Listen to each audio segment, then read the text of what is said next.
Hey, salut les amis, bienvenue une fois de plus ici à suivre la vidéo d'aujourd'hui qui est dédicacée à Glo pour sa question. En fait, elle a posé une question de savoir la différence entre les médias, l'information, mass média, presse, tout ça, tout ça.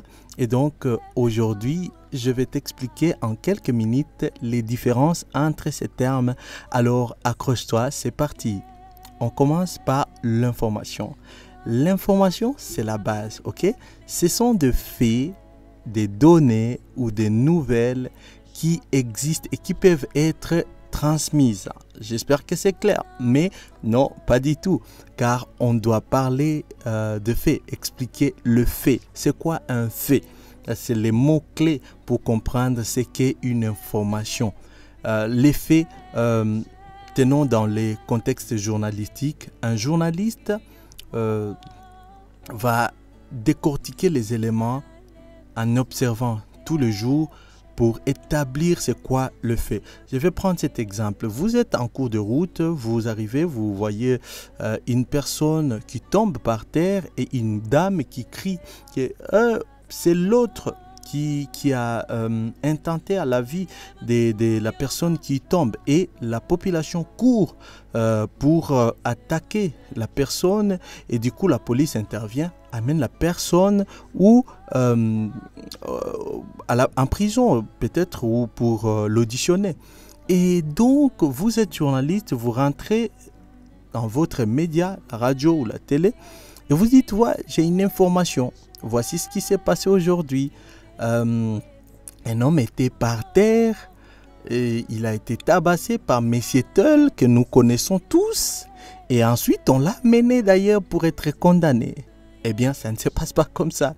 C'est pas comme ça qu'on établit, qu'on travaille une information, parce que une information doit passer par une certaine rigueur.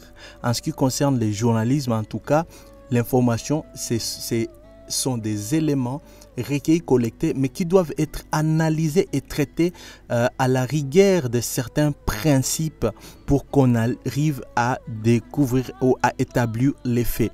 Par exemple, en ayant annoncé cette information telle que j'ai donnée, il est possible que la personne soit acquittée et que la police se rende compte que oui, c'est pas la personne qui était coupable, et donc voilà, la personne pourrait vous revenir et dire à votre média que oui, vous m'avez accusé, vous avez dit que j'avais tué telle personne ou telle autre chose, et puis du coup c'était pas vrai, alors vous me devez, et du coup ça va être un problème pour votre média. Donc juste pour vous expliquer, Glo, que l'information, c'est un élément qui est traité d'une certaine manière, par une certaine rigueur. Un journaliste se doit de faire parler le fait, par exemple, les personnes ressources, et aussi auditionner les personnes qualifiées qui peuvent se prononcer sur certaines questions. Il y a un incident en cours de route, ce n'est pas un civil, quelqu'un qui peut établir, voilà, constater les problèmes de la route. C'est un roulage, par exemple, c'est le responsable de la PCR, donc la police de circulation routière. Donc c'est un peu comme ça pour établir que voilà, ça c'est une information, elle doit être basée sur des faits, et pour déterminer que un élément est devenu un fait, elle doit être traitée sur la base de certains principes. C'est une certaine rigueur journalistique, et ça c'est vraiment important à comprendre. C'est là l'information. Deuxième point, vous avez parlé du journal. Alors c'est quoi un journal? Un journal, c'est juste, on peut parler dans le contexte journalistique que c'est un support qui écrit et qui rapporte des informations. Et donc, c'est un moyen de communiquer de nouvelles à un public, tout simplement. Un journal, c'est en fait quelque chose, un support qui permet de rapporter plusieurs informations. Ça peut être un journal écrit, ça peut être un journal de presse par exemple, même au niveau de la radio on en a, à la télé on en a. Donc les journaux peuvent être généraux aussi ou alors spécialisés sur un certain sujet. Vous avez parlé du terme communicateur. Ce qu'il faut retenir ici, avant de parler de communicateur, laisse-moi toucher un peu, parler de la communication. La communication, c'est l'échange en fait d'informations entre les personnes ou les groupes. On est d'accord. Et quand on parle de cet échange, c'est-à-dire c'est le fait de transmettre une information d'un point A à un point B. Ça peut se faire de plein de façons différentes. Ça peut se faire à l'oral, ça peut se faire à l'écrit. Et bien justement, ça peut se faire aussi par des gestes. Et donc je vous rappelle que le langage non verbal existe. Comme par exemple si je fais ça, cela peut transmettre un message important dépendamment de la culture ou la personne en face de laquelle vous vous trouvez. Et donc ça c'est le point. De l'autre côté, le communicateur, c'est tout simplement quelqu'un qui communique. C'est la personne qui transmet une information et qui communique. C'est celui qui envoie un message. Ça peut être un journaliste, un présentateur, un orateur quelconque et tout ça. Et donc, après ça, vous avez parlé également de médias. Alors ici, c'est très bon. Mais avant de parler de médias, je vous remets à comprendre d'abord l'étymologie de ces mots. Le média, c'est un emprunt direct à l'anglais, c'est-à-dire média est le mot pluriel de medium. Medium en latin qui veut dire, qui signifie millier ou intermédiaire ou encore moyen. Donc, les médias, le terme média a été adopté et désigné pour désigner en fait les différents moyens de communication de masse, comme la presse, la radio, la télévision, etc.